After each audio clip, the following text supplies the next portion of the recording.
10 years ago about how yes, you can maybe get to that same point, but it will take you an awful lot more time and an awful lot more laps to do it. And that's assuming you're on top of your game anyway.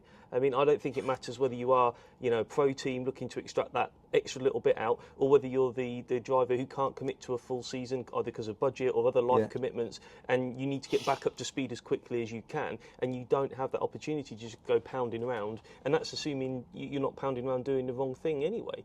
Practice makes permanent. Practice doesn't make perfect. So you need to make sure that what you're practicing is on the money.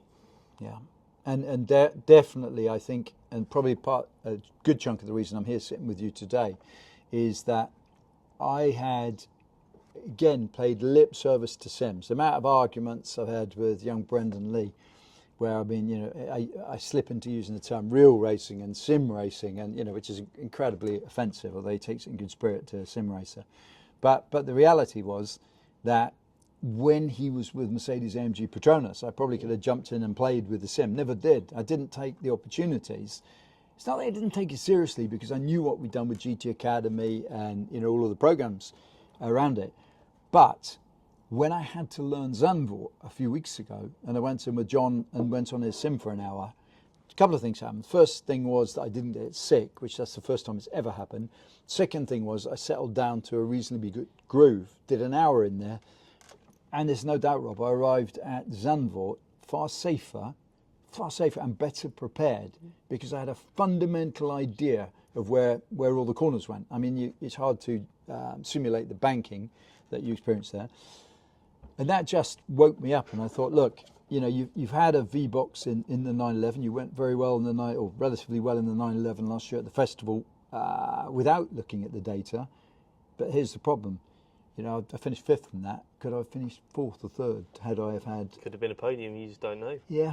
But that's just it. Without the data, you can't look back. I heard someone say recently, the lines don't lie, and it's very true. And in the same way, actually, it can back you up. I mean, we've had incidents where, the driver can be telling the team, no, there's a problem with the car, and the team can say no. But you can compare data then from a day when the car was unsung and a day when it's not, and you can then see from the acceleration trace, well, if you're completely pinned and you're changing gear at the same point, yet by the end of the straight, your 3 exit miles an hour down, then you can go back to them and say, no, hang on, there is an issue. So there's so many benefits. And you mentioned Brendan. I mean, multiple world champion at what he does with the sim racing. Yeah. And he's been using circuit tools. You can use this to extract data in the virtual world as much as you can the real world. And I don't know if he's ever gone through that with you, but he has been using it for a number of years, from back before the Mercedes days. So that's half the battle. This is the next half, right? I have raced all my life pretty much and been on circuits without using data, right? Without a doubt, I've steered away from it because of the when I look at it, if you don't know what you're looking at, and that's the bit we're about to do together, it looks like I don't know how to explain it. I look at it and I get almost screen blindness when I see it. There's just lines going everywhere. And, we did this a little bit. I started the MS UK coaching course, which is excellent. We did a bit of data in there, and I got it. We talked about the causes. But am I getting kind of snow blindness based on a misunderstanding? Can I pick this stuff up? Can I learn to read it like a language? Yeah, the circuit tools, the analysis software we'll have a look at. It automates an awful lot of stuff for you.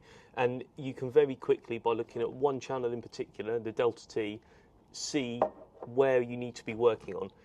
And if there isn't much discrepancy, then there's other little clues within the lines that you can go to. But even when you say Delta T, it sounds like you're speaking Norwegian to me. Yeah, so Delta time. So that you can see where you're gaining or losing time on whichever laps you're comparing, whether it's you comparing against yourself, whether it's you against another day, whether it's you against a teammate or a driver coach or whoever else it happens to be that's in the car.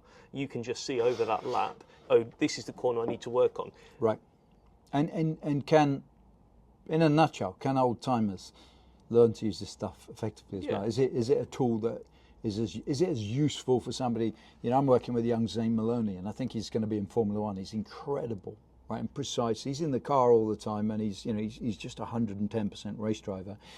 But even for people like me who are coming back and doing the odd race here or there, can it still be as useful for someone like me? Yeah, absolutely. I mean, we go with the strapline designed by racing drivers for racing drivers, specifically about the software, and it is exactly that. Our MD Julian is a gentleman driver, incredibly successful at what he does. I think he's respected as a racing driver in his own right, without doubt. But he's someone who came to racing as a passion, as a hobby later in life, but he has that will and that desire to be at the front, and he uses everything at his disposal to do that. And I would think he would tell you that this has been an instrumental. I think he said after some of his first races, it almost felt like he was cheating, because he was able to make these incredible gains based on what he could learn about what he was doing compared to other people, and it just accelerated that route to being at the front of the grid. And this is the final thing we'll say, and then we'll get to work. But that's what's so exciting for me, and I'm gonna film the learning process when we take this with the. It's a little Four Cs, incredibly fast, right? But we come back from Daytona, and if you said to me, how fast were you going? I don't know. I mean, I think we know from looking at the circuit's time what it's doing at the end of the straight, 1 point on the track. But equally, if you said to me, did you try different lines? Yeah. How much difference did they make? Difficult to say, because unless I catch sight of the RPM at a particular point, especially based on a track I don't know, and I'm looking where I'm going, obviously, so I couldn't really tell you. Am I absolutely optimizing the braking every lap? I don't know. It'd be really interesting to study it and see. Even that would give us clues like, are the brakes going off, and at what point are the brakes going off and what temperature? So I'm guessing you'd be looking on here and you can see it, because the braking point will be coming earlier. You can, and if we're going to be looking mainly at just if you're using GPS or GNSS to give it its proper term. But if you were to add CAN data and more channels, more parameters, then yes, you can gain more and more. But again, it's kind of walking you through it, taking those steps of it, rather than giving you information overload and giving you all the channels that you could ever possibly look at and you being overwhelmed by it. Let's break it down into those simple few channels that you can go to quickly and pinpoint the things that are going to be most relevant. Once you've made the maximum from those, then we can look at what else you can add in. But then you're talking incremental gains, but it's all there for the taking. Final thing, I promise you, and then we'll get to work. In the box, what do when people pay their $3,000 and get the full kit? So I remember with my system, the light, I had the V-Box unit like this. I had an antenna on the roof, am I right? I would have had a microphone in the car somewhere.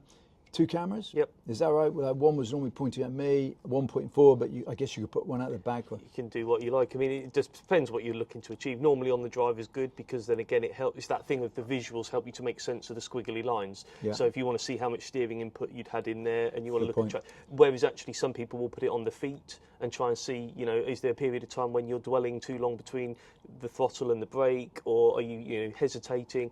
Things like that, which particularly if you don't have those as CAN channels, and you've got as GPS, you can do that. If you were a series organiser and you're putting it in there for driver coaching, then maybe rear facing would be a good idea. Otherwise, a driver's view is a good idea, because then you can say, well, yes, you could see the car was alongside you, you could see that in the mirrors. It really depends on the purpose. But yes, the 2 cameras does give you that option. And I promise you, the final thing that with the camera, thinking about it, is that's fantastic for sanity checking ourselves, isn't it? Because that's the standard one when you're talking to drivers. Are you taking that flat? Yeah, taking it completely. Are you taking it flat?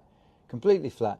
And then you actually hear on the mic ever so slightly a lift, or you see they think they're taking it flat. Or, and this is the other one I've seen as well when I've been coaching, you see on the video the rev counter needle falls. Now it could be because they've put some steering lock in and loaded the car, but it could be also because without self-preservation is causing them to lift even when they think they're not. Yeah, and also just even things like disputes. So you get called up to the clerk of the course at the end of the race, which none of us like to go. It's that feeling of going to see the head teacher at school.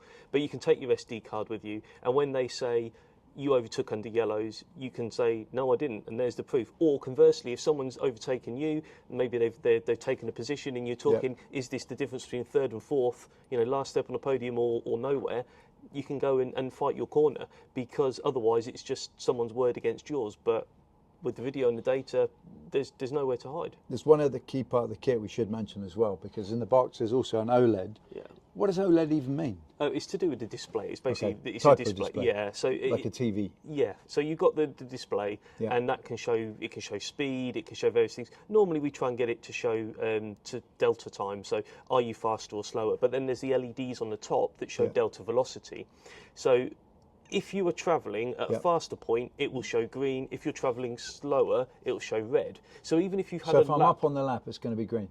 well, potentially, only if you're driving faster. So it's more interesting where you've had a lap that's compromised, and if you're in testing, you might say, well, that's it. I can't learn anything from this lap. Well, you can, because next time you come to a corner that you've been debating, is it second or third gear, try it. different gear. And then you'll learn from the lights, was it better? So if you go into a So corner... even if the whole lap's not better, it will tell you if that particular corner at that particular moment. So it's saving you petrol. Yeah, and in also the real world. Yeah, so you don't have to wait till you come back and review the data. You can self-learn in the car during the session. So if you see red lights on the way into a corner but green lights on the exit, then green's better. Whereas if you went in and it was green and it was red on the exit, that's going to be bad. Ideally, you'll see green on the way in and green on the way out, and then you know you've nailed it. But you can certainly learn an awful lot. What's the main screen giving me? My lap time. It'll give you the Counting down, is it? predictive. It'll just tell you how much you're up or down on your previous best. So when I'm on the track, it's not telling me like 55, 56, 57. It's not doing that. It can do. It depends what you set it to. Got it. But most of the time, it's giving you like I'm plus 0.4 or Most minus people 0.4. That's put how it most to- people use it. yeah. Okay. And did you say, because I got bounced massively in Zandvoort for all kinds of crimes against humanity in racing, like, because I had nothing in my car. Like the other competitors told me afterwards that as soon as they went code 60, they all sit on their digital speedos at 59. Easiest thing in the world, right? Just stay at 59, they're cool. Whereas I'm all over the place with it. Can you set it to toggle and put the... You could switch it to speed, live speed. Yeah, we have done things where we've put firmware on where if it drops to a certain speed, it'll then change from showing predictive to showing a live speed instead. Okay. And Same with pit lane speed as well. yeah, we I guess, is do it? a pit lane timer as well, and Wow. then you can convert. You can set that up and to whatever the regulations are, because different series have different regulations. Sometimes it's time stationary, sometimes it's total pit stop time, sometimes it's time from pit to exit, and then they just do it based on a speed gun. So there's various different ways you can set it up for the regs that you're running to. You will understand, Rob, that I'm pretty excited. Well, I hope so. Thanks, mate.